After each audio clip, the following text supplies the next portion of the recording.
Using a C++ program, I shall show you how you can multiply two matrices, let us say A and B. Before we proceed to understand and explain the process of matrix multiplication, I need to give you one or two inputs. First thing is I'm choosing a very small matrix because otherwise it will take a long amount of time to complete the explanation without commensurate benefits. What I need you to do is take a 3 into 3 matrix and run through the matrix multiplication loop so that you get a clear idea of how the multiplication is really happening. Now, in order to do this matrix multiplication, it is very important that we mathematically understand how this matrix multiplication really works, because then it makes our life quite simple when we are taking a look at it, doing it via program. Let us say I have a matrix A with m rows and n columns, matrix B with n rows and p columns. In order to multiply a matrix A into B or find the dot product, it is important that the columns of the first matrix should be equal to the rows of the second matrix. Otherwise, you cannot multiply a matrix. Then the result of the multiplication is going to be a matrix of the order m into p, that is rows of the first and columns of the second.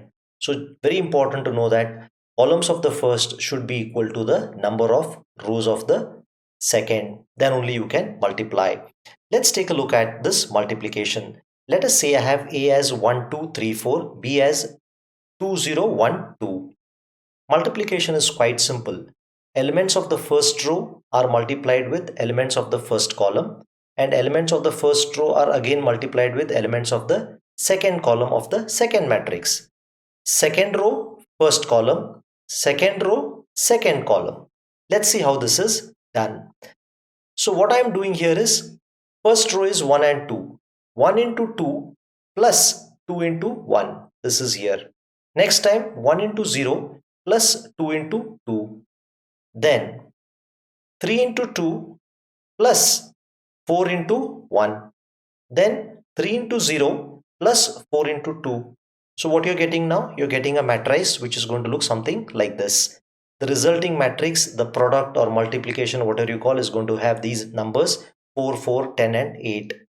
I've deliberately chosen a small matrice so that we can run through the process. If I choose a 3 by 3 matrice, it can take a long time to explain without any additional benefits in your understanding of the program logic.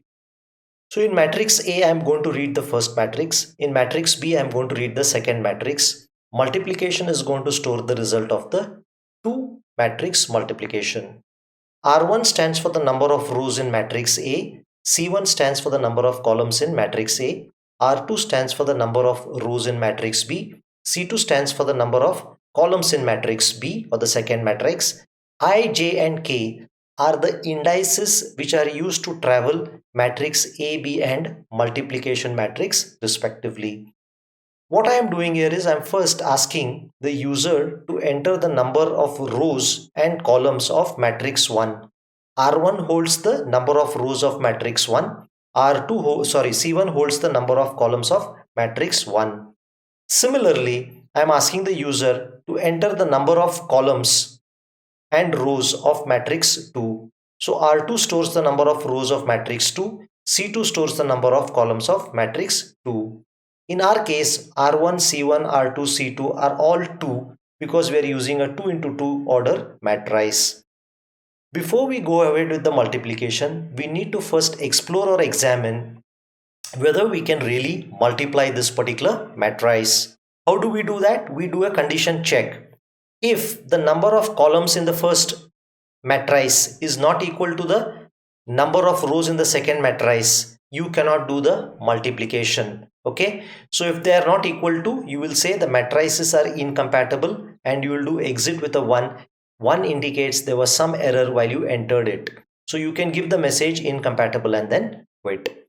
Next, what I am doing is I am reading numbers into matrix A using this loop which we have been using it innumerable number of times. So A will contain these elements. Now let's take a look at matrix B. Okay, let's take a look at matrix B. All right, here it is. Now in matrix B, what I am doing is I am trying to again read elements into matrix B. All right. So similar to the first one, the elements in matrix B are 2, 0, 1 and 2. Okay. So I am reading into second matrix. Now in order to understand the logic of how the multiplication happens, I will need to show you another sheet and run through the process as the looping happens. That's the only way you're going to find it really simple and clear to understand. So let's see how the multiplication happens. So this is the major loop or the only point where the multiplication happens. Initially I is 0, j is 0. Now it is very important that this particular point, multiplication of ij, where I have c, I'm going to call it as mul of ij is first initialized to 0 every time. So right now I am going to calculate this element first. So this is 0. Now see what is happening. K is initially 0. So all of them are 0. So what I am doing is I am referring to this particular point. So ij, C of multiplication of ij, I am referring to this particular fellow, is equal to this plus A of ik, all are 0, 0. This fellow, A of ik is this fellow, 0, 0. I is 0, k is 0. So I am referring to this fellow, multiplied by B of 0, 0 is 2. 1 into 2 is 2. We'll do the multiplication a little outside. 1 into 2 is 2. So 1 into 2 is 2. We got this. Now this is 0 plus 2. So this is 0 plus 2. Now k is increased by 1. K ends up becoming 1. Once k becomes 1, now things change a bit. Multiplication of I and j, both are 0, 0. I am still at this particular position. So this is 0 plus 2. Now again a plus because I am adding this plus here. A of ik, k is 1, I is 0. 0 and 1. 0 and 1 happens to be 2. So it is 2. Then into B of B is 1 and 0. 1 and j is 0. 1 and 0 is this one. Elements of the first row with the first column. Elements of the first row with the second column. Sorry, it is kj. So what is k? K happens to be the row number. K happens to be the row number which is 1. J is 0. So I am referring to this. So it is 2 into 1. Sorry, 2 into 1. So now if you see this element, I have got it as 4. Now I have solved this. I have got this value as 4. Now let me take the next value. So I becomes 2. 2 is not less than 2. I go back to this inner loop. I don't go back to the outer loop. I go back to j. Then what I am doing is mul of ij. Okay, j is increased by 1 now. J is increased by 1. So mul of ij. I is 0. 0th row, first column. So now I am targeting this particular column. Okay, this particular column I am targeting, or the better way is I am targeting this value in this resulting multiplication matrix. Now mul of ij. So this particular point I have already made it 0 to start with. Then let's see what I am doing next. This particular point plus A of ik. K is now back to 0.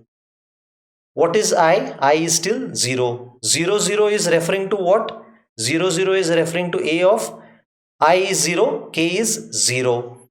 So I is, okay, I is 0, K is 0. So 0, 0 refers to this particular fellow. Alright, it refers to this particular fellow. Then B of kj. What is B of kj? B of k is 0, j is 1. 0, 1 is referring to this particular fellow. He is now referring to this particular 0. So it is 1 into 0. Okay, then I come back here. Then I go back here. K now ends up becoming 1.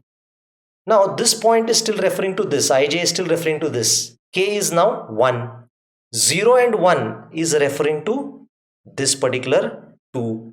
So this 2 into B of 1 and 1 and 1 is this 2. So now if you see, this is 0 plus 4, so this also becomes 4. So now if you see, this is 4, this is 4, which is exactly what we had got in our multiplication when we did it manually. I'll just do it for 10 and then I won't do it for the last number. Now k becomes 2, it fails. Now j was 1, j became 2, 2 is not less than 2, so it went to I. I now becomes 1, and when I becomes 1, j will get reinitialized back to 0. So j now becomes 0. K is again back to 0. So with this values we are going to work now. So now mul of ij, I is 1 and 0th j is 0. So I am referring to this. Initially this particular fellow is going to be 0. Let me write it in small. K is 0, so I have made it 0. Ij, this particular value is equal to 0 plus ik, I is 1, 1 and k is 0. So this is 3. 3 into b of k, k is 0. So it is 2. Okay.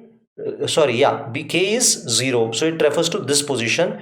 J is also 0. So it is referring to this fellow. 3 into 2. Okay. Then I am going to do a plus. Now I increase the value of k by 1.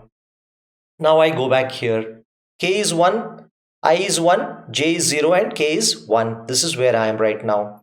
Now what I am doing here is I am again doing this value plus a of ik. I is 1. 1 is this fellow. K is 1. That means I am referring to 4. Okay. So it is 4 into b of k. B of k is 1 and 0 is 2. 4 into 2 is 8. All right. 4 into 2 is, sorry, let me see, I have done it correct. This elements of the second row into this one. So it should be 3 into 2, 4 into 1. Sorry, it should be 4 into 1 because I'm multiplying this one. K is 1, j is 0. First row, 0th position is this one. So 3 into 2 plus 4 into 1. Look at the values of I, j, k. You will know that I am multiplying it correctly. Now this is 6 plus 4 is equal to 10. So now this particular point becomes 10. If you keep processing it, this also will end up becoming 8 if you run through the loop. So what I would suggest is take a bigger matrice, 3 into 3, draw values of I, j, k like I have done, solve it and see whether, just do the multiplication on one side and see whether you are getting it. This value making it 0 is very important, otherwise the resulting matrix will print garbage values. Now I am going to print the result of the matrix multiplication. So you are going to say R1 number of rows, C2 number of columns, and this is going to print the result. So I hope this has given you some clarity on matrix multiplication. It is simple, except that since there are so many variables, you can get confused. You noticed I was missing sometimes, getting a little lost here and there. But if you draw it neatly, I, j, k, and if you trace it, you'll be able to easily solve this and get the correct value.